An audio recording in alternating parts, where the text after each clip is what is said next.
Hey, welcome back everybody. Welcome back to my channel, AmusedJester. My name is Junior.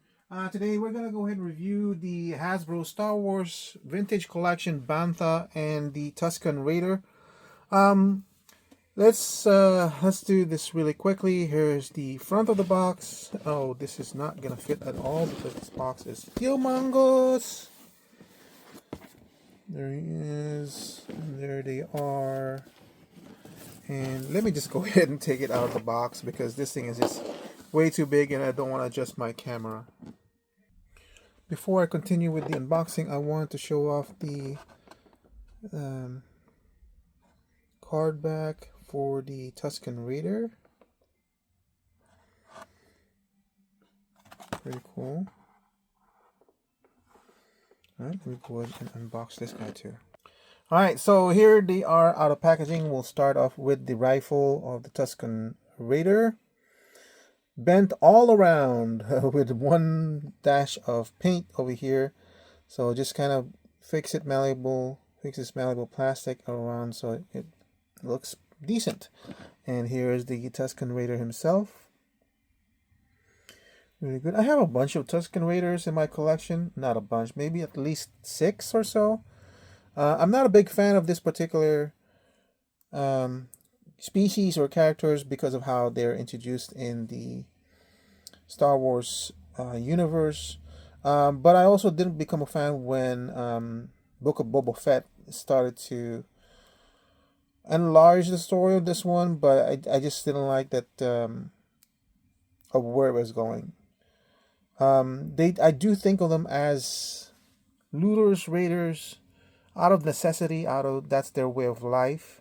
We don't know what they look like, so that's what I got from them from The New Hope. That's what I got from them from Attack of the Clones. So seeing it in Boba Fett where they're more humanized and everything is like, am I really that interested in that part of their story?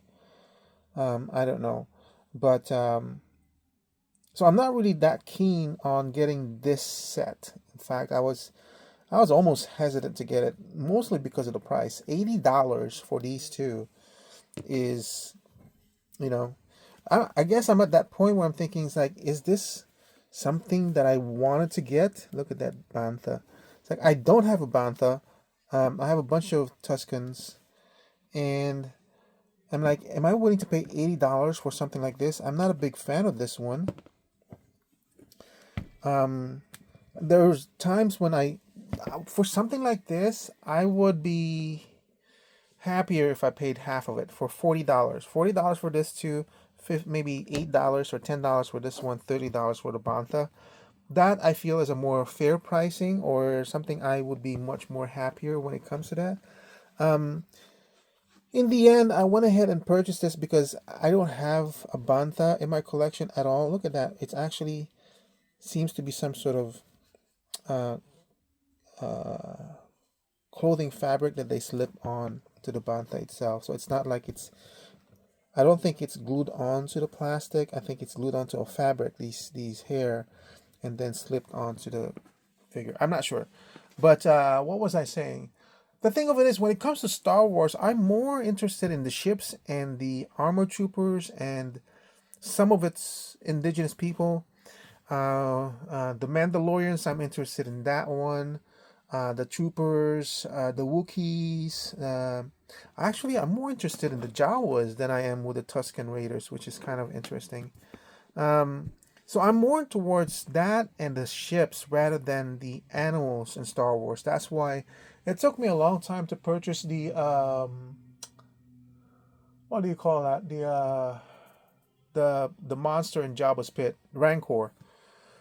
Because I'm more interested in that than I did with the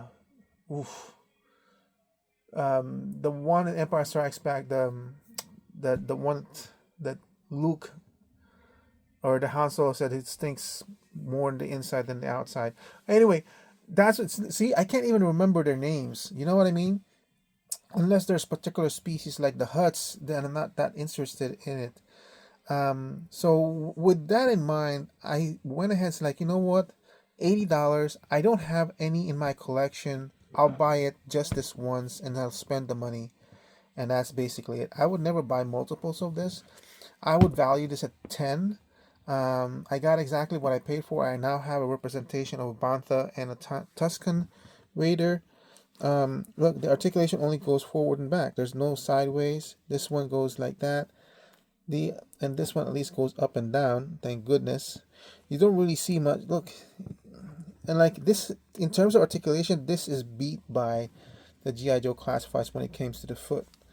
And what's going on with the tail? Is this bendable tail? I think it is, but I'm not entirely sure. I know there's some sort of point of swivel in here on the tail. It's just like one big hunk of furry hair. At least this one opens. That's a good one. Oh, you can see the eyes and that one. So that's kind of, this is the best part of this. Yeah.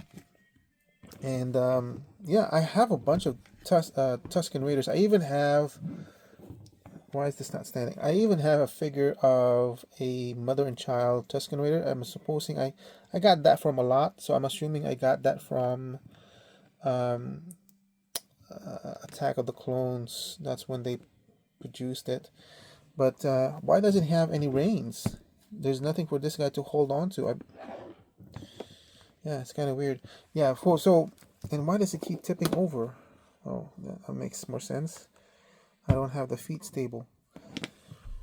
So I would value this. Yeah, this is going to be a short review. I would value this at 10. I got exactly what I paid for.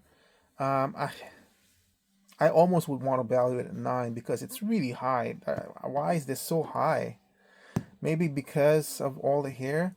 But, you know, I kind of laugh when manufacturer says, oh, it's the manufacturing process, you know, we have to increase the price and everything. I laugh at that because me as a consumer of products, I don't really care how much you guys how much it costs to produce these things.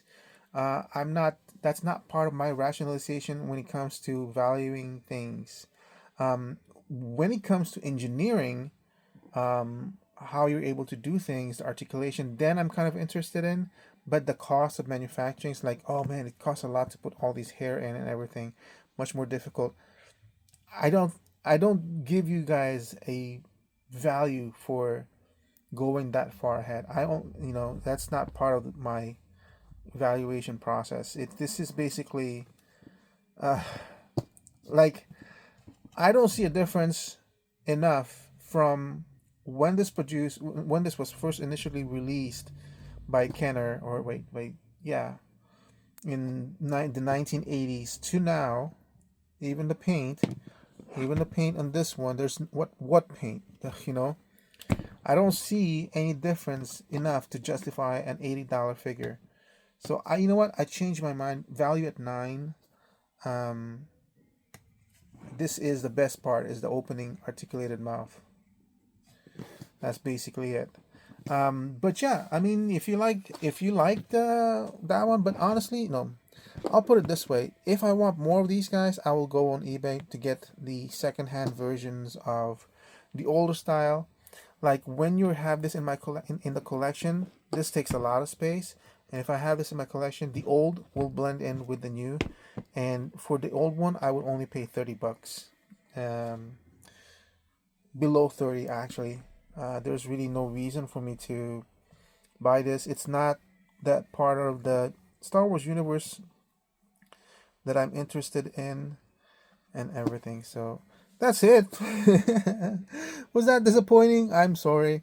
It's just, hey, if you love Banthas, if you love Tusken Raiders, this pretty much fits the bill for you. The only you know, thinking of it in your perspective, what would probably disappoint me is the lack of articulation, the lack of movement. But then again, these are not like supposed to be fast moving, highly articulated figures. They just like wobble and like, you know.